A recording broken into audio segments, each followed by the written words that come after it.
Mr. Bryant was tall, slim, and not many years over 30. His features were regular, but no one had ever mentioned him as a good-looking man. He lived with his mother in Bryanston Square, but he had chambers in Norman's Inn, where he wrote waltzes, received his friends, and practised wood-carving.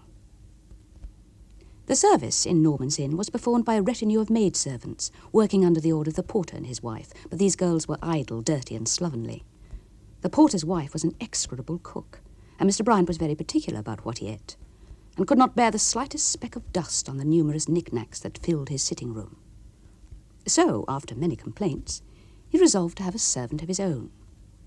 His mother had procured for him one Clara Thompson from King Edward's School, a young girl just turned 17, pale-complexioned, delicate features and blue eyes, which seemed to tell of a delicate, sentimental nature.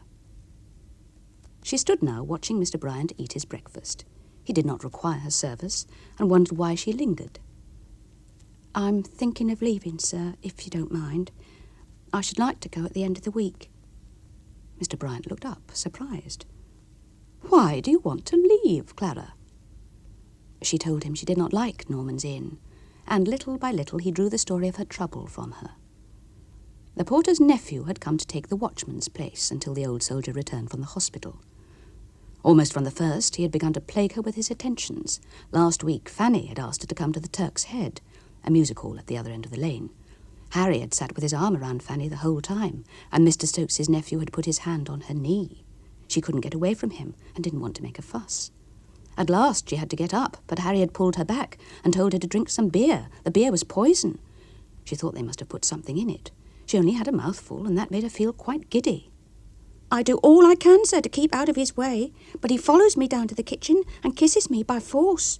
The others only laugh at me, and I'm insulted because I won't dance with him." "But what are these dances like?" "Oh, sir, I can't tell you, sir. I try to see as little of it as I can." "I can speak to Mr. Stokes and tell him that you must be let alone." "Oh, no, sir, don't do that. It would only set them more than ever against me. It isn't for me to find fault. But I'm not used to such company. It was so different in the school." Mr. Bryant was touched. "I won't have you go down into that kitchen any more, Clara. There's no reason why you should. It is all the same to me if I pay the porter for your food, or if I put you on board wages. There's a kitchen here, you'll have coal and gas free. I'll give you 10 shillings a week, board wages." "Oh, sir, you're really too kind." "But you'll still have to sleep with Lizzie." "That doesn't matter, sir, so long as I haven't to go much to that kitchen." "You prefer to sit in these rooms?" "Oh, sir." "You can sit in the back room and do your sewing when I'm here, and when I'm not here you can sit in this room. I'm afraid you'll find it lonely." "I shan't be lonely for their company." "You're very good to me. I don't know how to thank you." When he returned from France, he brought her back a shawl, a knitted shawl. The shawl meant that he had thought of her when he was away. Her hands dropped on her knees, and she raised her eyes now dim with dreams and listened. He was singing, accompanying himself on the piano. The days that he dined in the inn were red-letter days in her life, for he detained her during the meal with whatever conversation he thought would interest her, and she listened as a dog listens to its master, unmindful of the great love that consumed her, or his indifference. One day there came a sharp double rap at the door which made them both start. "That's the post," she exclaimed. "No, it's not the post," she said, coming back. "A messenger boy brought this letter, and he says there's an answer." Mr. Bryant tore open the envelope, and Clara watched the eager expression on his face. He went to his desk and wrote a long letter. When he had fastened it, she held out her hand, but he said he would speak to the boy himself. Next morning there were several letters in the post-box. One was on perfumed paper, and she noticed that it bore the same perfume as the letter which the boy had brought yesterday. As she was leaving the room, she looked back. He lay on his side, reading his letter, unconscious of everything but it. After breakfast, he said, "I want you to take a letter for me." "Do you want me to go at once, sir?" "I want the letter to get there before 12. There's plenty of time." "Is the letter ready, sir?" "Yes, here it is. Mrs. Alexander, 37 Cadogan Gardens. You know how to get there?" No, sir. You take the train to Sloane Square, and it is within a few minutes' walk of the station. She had often wondered if he were in love with any woman. None ever came to his chambers, but this Mrs. Alexander, who was she? He had not told her not to leave the letter if she were out. Then why had he told the boy last night not to leave the letter? Mrs. Alexander might be a widow. The thought frightened her. Mr. Bryant might marry, give up his chambers in the inn, and send her away. Perhaps this was the very woman who would bring ruin upon her. She stopped, overcome by a sudden faintness. And when she raised her eyes, she saw that a lady was watching her from a drawing-room window. Was this the number? Yes, this was 37. Before she had time to ring, the door was opened, and a lady said, "I'm Mrs. Alexander. Is that letter for me?" "Yes, ma'am." Mrs. Alexander was a small woman, dressed in a black woolen gown well cut to her slight figure. The pallor of her face was heightened by the blackness of her hair. She stood reading the letter avidly, the black bow of a tiny slipper advanced beyond the skirt, her hand clasping the hand of a child of 4 who stood staring at Clara. Clara was shocked at Mrs. Alexander's wickedness. Living in that fine house, a good husband, no doubt, and that dear little girl to think of. But these sort of women don't think of anything but themselves. One morning she found a small lace handkerchief on one of the armchairs. Had Mrs. Alexander given it to him, or had she been to his rooms late and forgotten it? It had been her pleasure not to allow a speck of dust to lie on the 18th century tables, china vases, and the pictures in white frames. But another woman had been there, and all her pleasure in the room was destroyed. Mrs. Alexander had sat on that chair, had played on the piano. She had stood by the bookcase. She had taken down the books and leant over Mr. Bryant's shoulder. A month later, she noticed that the stamps on Mrs. Alexander's letters were different from ordinary English stamps. And when the ordinary stamp reappeared on the sweet-scented envelopes, she knew that Mrs. Alexander had come back. "Clara, I should like you to dust and tidy up the place as much as possible." "Aren't the rooms clean then, sir?" "Well, I fancied they were getting rather dusty. I don't mean that it's your fault. The amount of smuts that come in from the chimney-pots opposite is something dreadful. I shall be going out in the afternoon. You'll have time for a thorough clean. You can get Lizzie to help you. And not only this room, but all the rooms. We are getting on into spring. I don't see why we should not have fresh curtains up in the bedroom. And don't forget to wash my brushes and to put a new toilet cover on the table.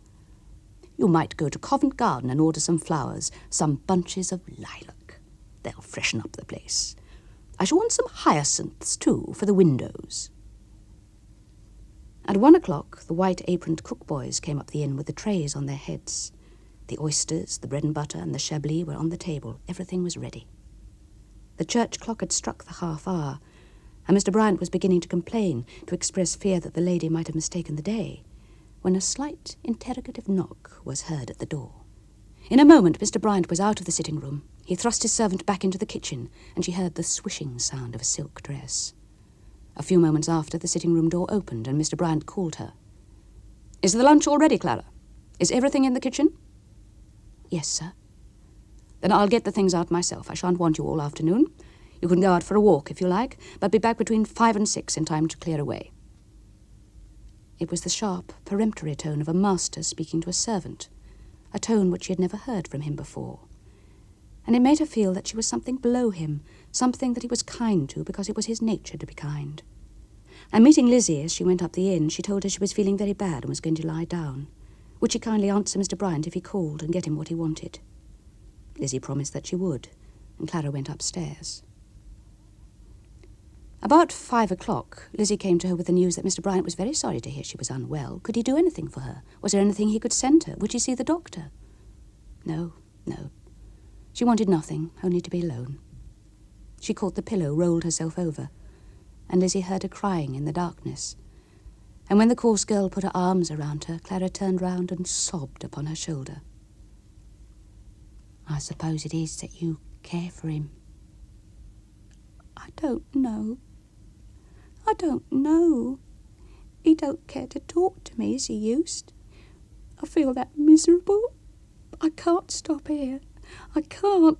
"You ain't going to chuck your situation for him?" I don't know.